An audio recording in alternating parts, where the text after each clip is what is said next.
Hello students. आज के इस लेक्चर में हम लोग से के बाज़ार के नियम की बात करेंगे। Says law of market. Says law of market अर्थात जेबी से। जीन बपिस्ते से एक इकोनॉमिस्ट हैं और उन्होंने एक थ्योरी दी। 19वीं शताब्दी के आरंभ में उन्होंने एक थ्योरी दी और उसने अपनी थ्योरी का नाम रखा, या उसकी थ्योरी को हम लोग सेज लॉ ऑफ मार्केट के नाम से जानते हैं। जेबी सेज लॉ ऑफ मार्केट, उस नाम से हम जानते हैं। तो जेबी से का बाजार का नियम, तो जेबी से का बाजार का नियम जो है वो क्लासिकल थ्योरी का बेस है, या हम कह सकते हैं कि क्लासिकल थ्योरी का एक महत्वपूर्ण पार्ट है ये से का नियम। तो से का नियम या से ने मोटे रूप से क्या बताया अपने बाजार के नियम के अंतर्गत? उन्होंने कहा कि supply creates its own demand. Supply creates its own demand अर्थात बाजार में पूर्ति अपनी मांग स्वयं उत्पन्न कर लेती है, स्वयं उत्पन्न कर लेती है। अर्थात से के अनुसार किसी भी अर्थव्यवस्था में सामान्यतः अति उत्पादन, ओवर प्रोडक्शन, सामान्यतः अति उत्पादन तथा सामान्य बेरोजगारी, जनरल एम्प्लॉयमेंट, जनरल अनएम्प्लॉयमेंट, अति उत्पादन और सामान्य बेरोजगारी की स्थिति इकोनॉमी में कभी भी नहीं आती।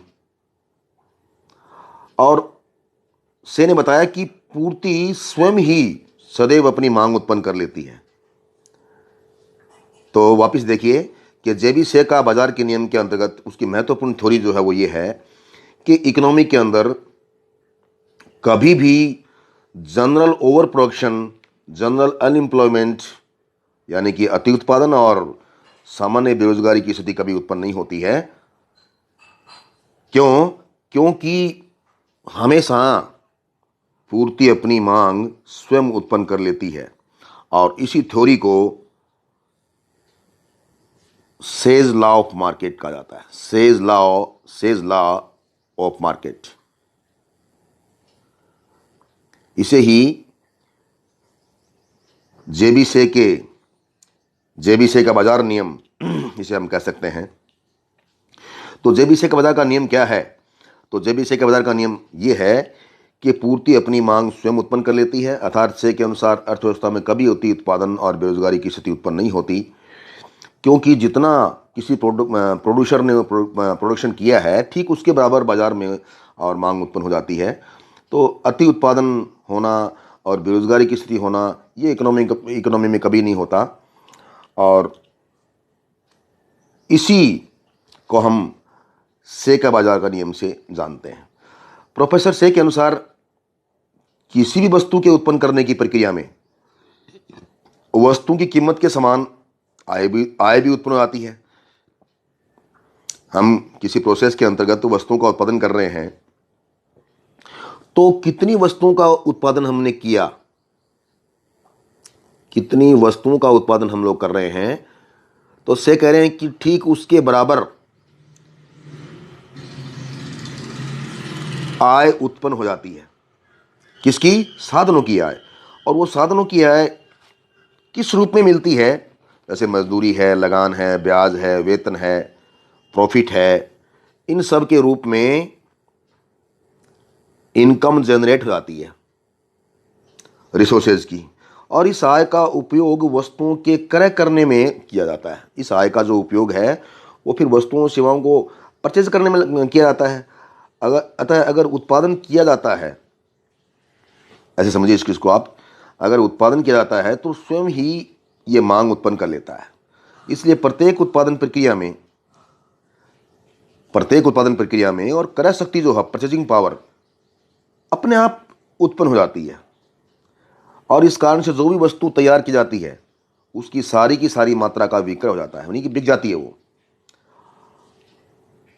इसको देखिए, अपन यूँ कह सकते हैं जैसे कि माना कि इकोनॉमी के अंतर्गत, एक इकोनॉमी के अंदर 1,00,000 रुपए का उत्पादन होता है, 1,00,000 का उत्पादन किया जाता है।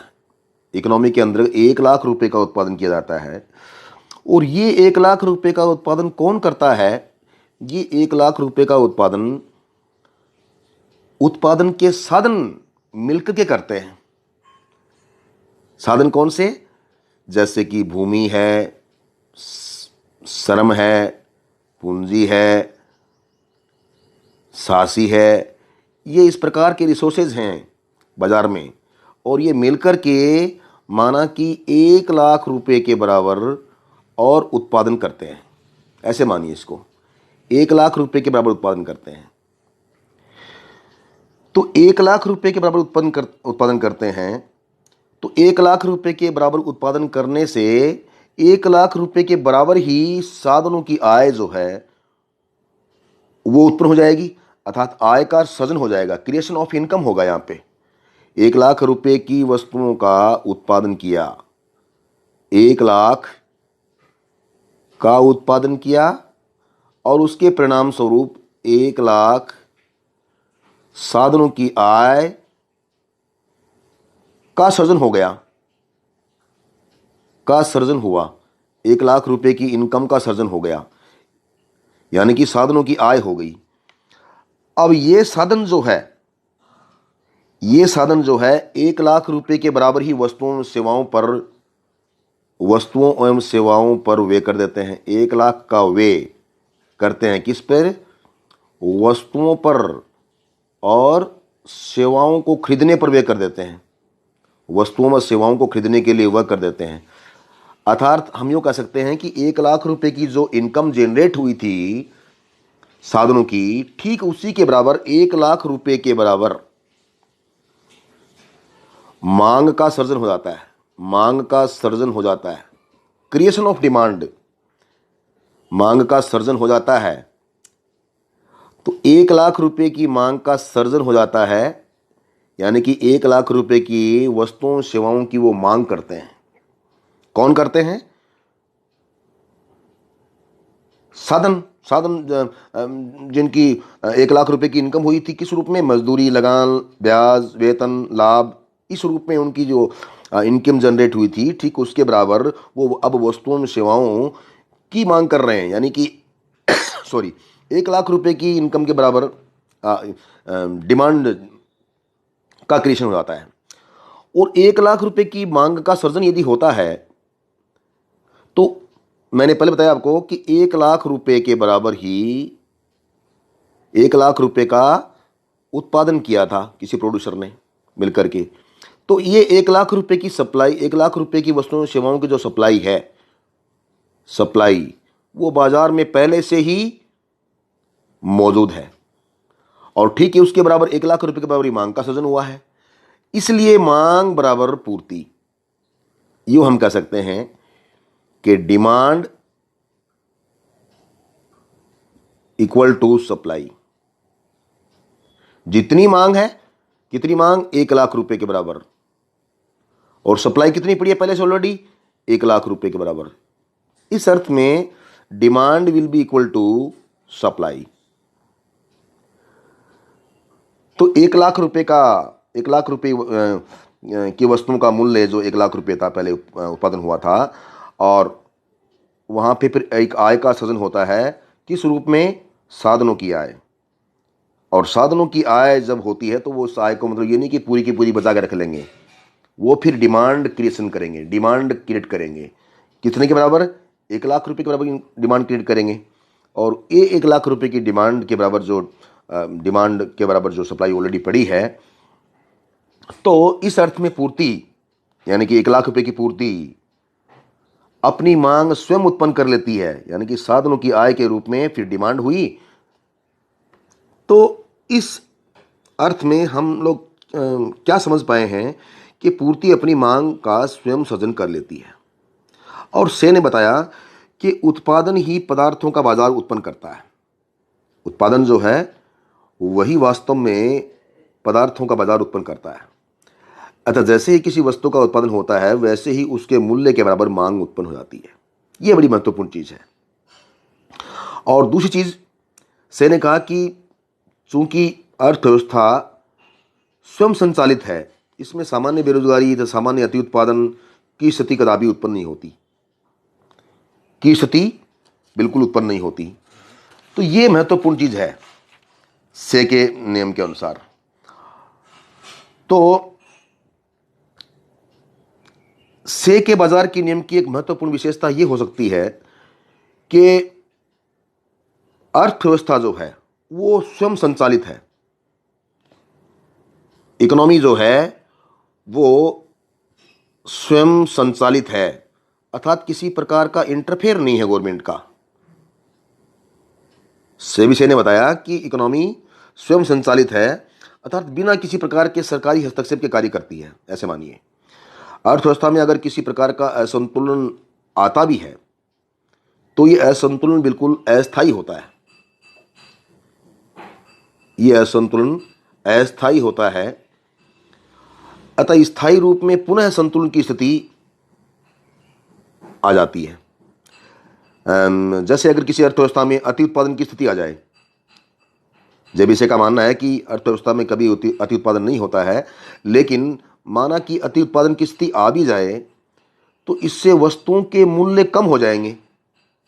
बिल्कुल, अगर कभी ओवर प्रोडक्शन की स्थिति आ जाती है, ज़्यादा उत्पादन हो गया, तो प्राइसेस क्या होती हैं? गिरने लगती हैं।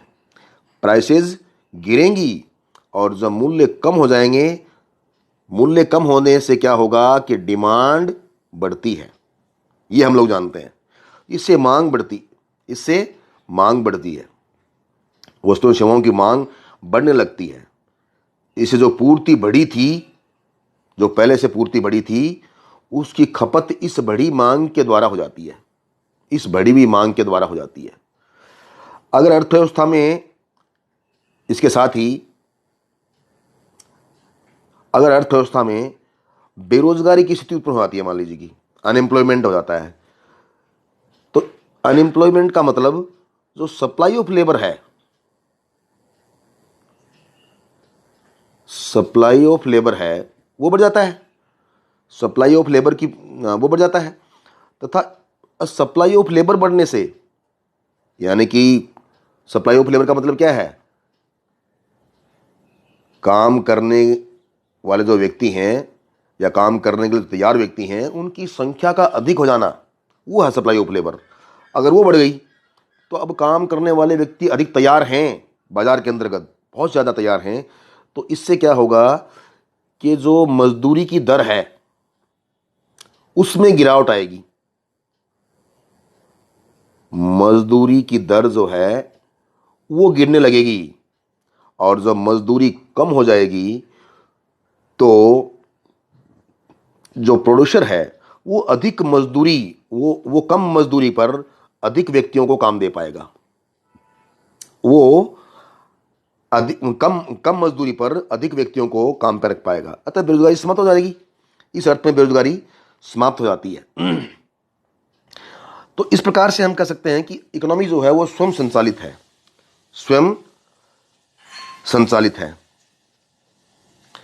दूसरा, जेबीसे ने बताया कि इकोनॉमी के अंतर्गत सामान्य अति उत्पादन कभी नहीं होता।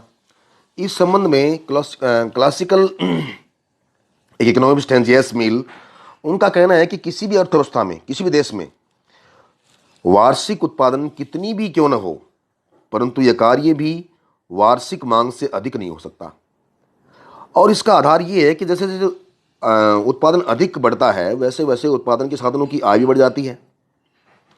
इससे नई मांग उत्पन्न होने लगती है, जिससे जितना भी माल उत्पादन किया जाता है वह अपने आप पूर्ण रूप से बिकता रहता है, वह अपने आप पूर्ण रूप से बिकता रहता है। तीसरा,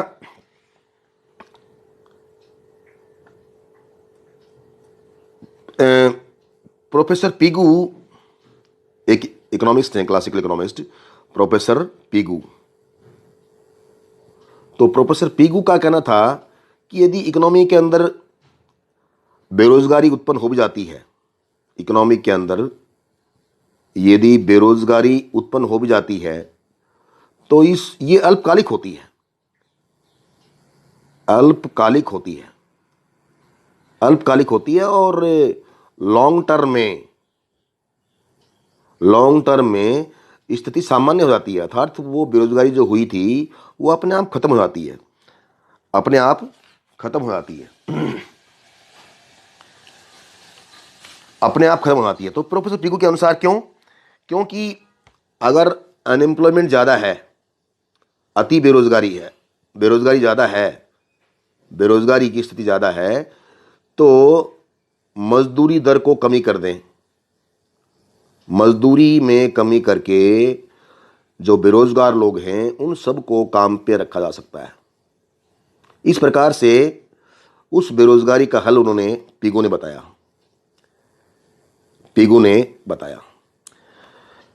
तो कुल मिलाकर के जेबीसे के अनुसार हम कह सकते हैं कि अर्थव्यवस्था में कभी अति उत्पादन की स्थिति उत्पन्न नहीं होती, अर्थव्यवस्था में जनरल अनएम्प्लॉयमेंट की स्थिति उत्पन्न नहीं होती, अगर होती भी है तो ये अल्पकालिक होती है और दीर्घकाल में स्थिति सामान्य हो जाती है।